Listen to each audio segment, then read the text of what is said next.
फूलन देवी को समाज में कुछ लोग नरसंहार करने वाली महिला मानते हैं। यूपी, राजस्थान और मध्य प्रदेश के कुछ जिलों में 100 किलोमीटर की परिधि में फैला हुआ एक भूभाग है चंबल।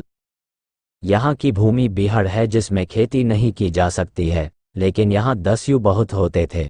उनमें से एक नाम फूलन देवी का भी था।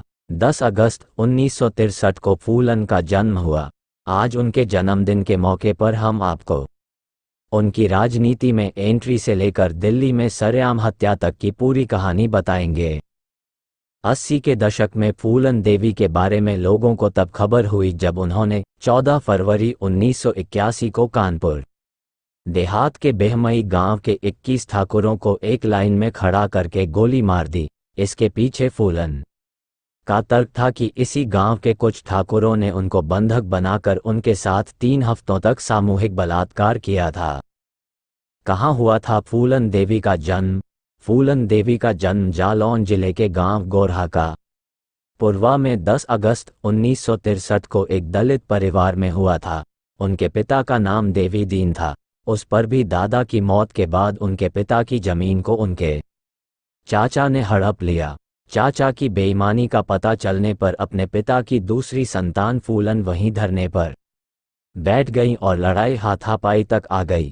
हालांकि दैनिक भास्कर की खबर के मुताबिक जिस जमीन के लिए फूलन डाकू बनी वो उनकी मौत के बाद भी उनको नहीं मिल सकी।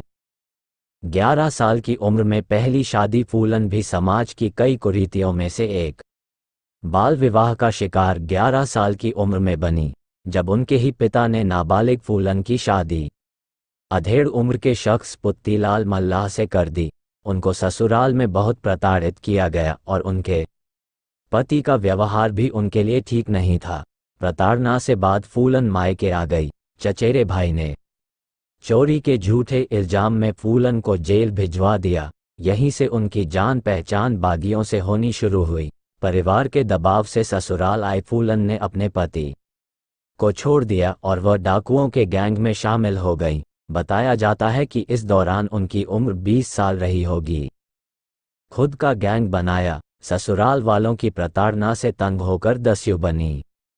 फूलन की मुसीबतें डाकुओं के गैंग में भी कम नहीं हुई। गिरोह के सरदार ने उनसे जबरदस्ती करने की कोशिश की। फूलन के साथ इस घटना के बाद पूरी गैंग की संवेदना फूलन के प्रति आ गई और इसी बीच विक्रम मल्लाह नाम के एक गैंग मेंबर ने सरदार बाबू गुर्जर का कत्ल कर दिया और खुद गैंग का सरदार बन गया। विक्रम मल्लाह की गैंग में 2 सगे भाई श्री राम और लाला राम ठाकुर भी थे।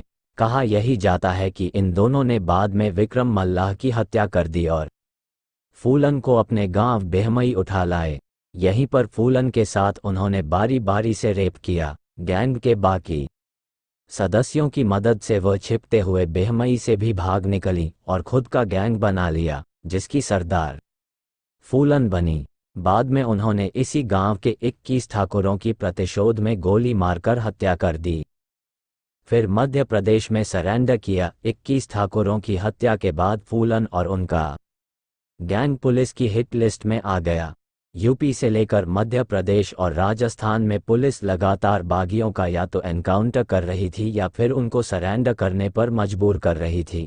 इस सब में केंद्र की इंदिरा गांधी सरकार भी चंबल से दस्युओं को सफाया करने के लिए राज्य सरकारों को हर संभव मदद मुहैया करा रही थी।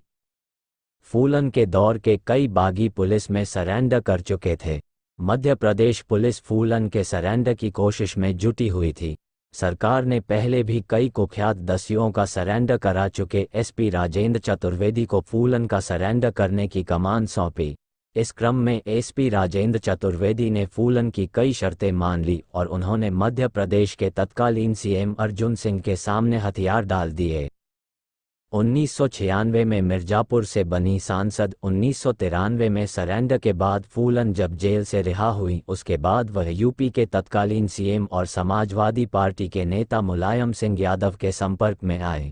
1994 में मुलायम सिंह ने फूलन पर लगे सभी मामले वापस ले लिए और 1996 में मिर्जापुर संसदीय सीट से उनको चुनाव लड़ने के लिए पार्टी का टिकट भी दिया। वह चुनाव जीती और चंबल से सीधे देश के सर्वोच्च सदन आ गईं।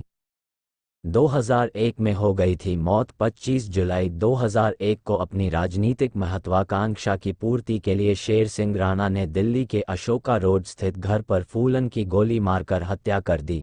सांसद बनकर सामान्य जीवन जी रहीं और देश के दलितों, पिछड़ों के सामाजिक न्याय की आवाज को बुलंद करने वाली दस्यु सुंदरी 2001 में हमेशा के लिए चिर निद्रा में सो गईं।